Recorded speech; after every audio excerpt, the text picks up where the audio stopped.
Yan, tubig lang dapat gamitin para maging ganito yung itsura ng loob ng makina natin mga boss. So ito po yung issue o mangyayari sa makina kapag yung ginamit natin is tubig lang, hindi tayo naglagay o gumamit ng coolant na dapat talaga is design sa makina. So ang video na ito mga boss is para maging aware yung gumagamit ng tubig sa makina mga boss, yung tubig yung nilalagay sa radiator mga boss. So ito po yung hitsura sa loob sa katagalan yan mga boss. Ito po ay kinainan ng kalawang. Yan, oh. Ito ang kalawang ng aluminum mga boss, kulay puti. Yan. So kung titiktin natin yan, yan. So sobrang kalawang mga boss sa loob ng mga water jacket ng cylinder head mga boss. Ayan, oh. Ito po yung kalawang ng aluminum mga boss. Yan.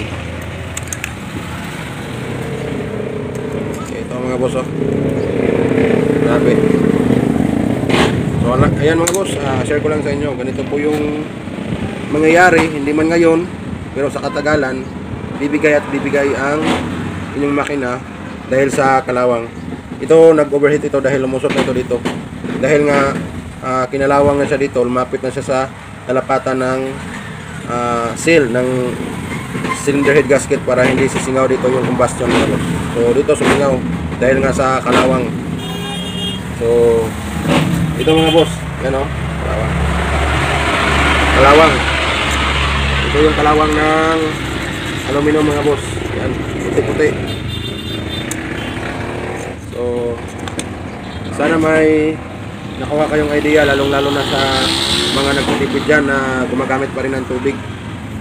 So mag-isip-isip na kayo kasi nakakamura nga kayo sa tubig, pero sa katagalan yan ang laki ng gagastusin nyo mga boss kapag tinubig nyo yung makina nyo mga boss.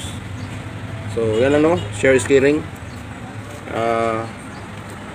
Pagawan ko lang ito ng paraan para magamit pa rin ang may-ari, at sinasuggest ko na sa kanya na coolant na ang ilagay nito mga boss. So sana magawan po ng paraan kasi ito sobrang lapit na,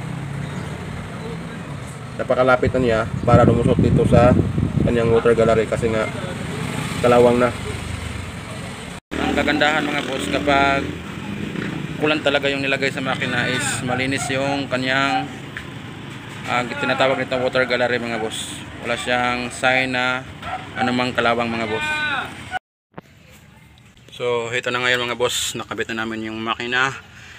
And then papakita ko sa inyo mga boss ang advantage kapag coolant yung gamit natin mga boss. Kung titingnan nyo mga boss, yung dulo ng tubo is wala man ng kalawang mga boss. So napapansin nyo mga boss, ito pag tinubig nyo ito is halos napupudpud ito ng kalawang mga boss. Ito kasi yung madaling kalawangin mga boss.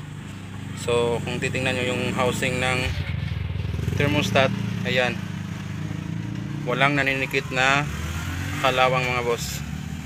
So nakabitan na rin to ng thermostat. Pinalitan ko kasi yung thermostat ito is stock up open siya. So buti na lang stock up open at hindi nag-overheat. So ito yung brand na pinalit ko mga boss. At saka yung thermocap nito is bago na rin.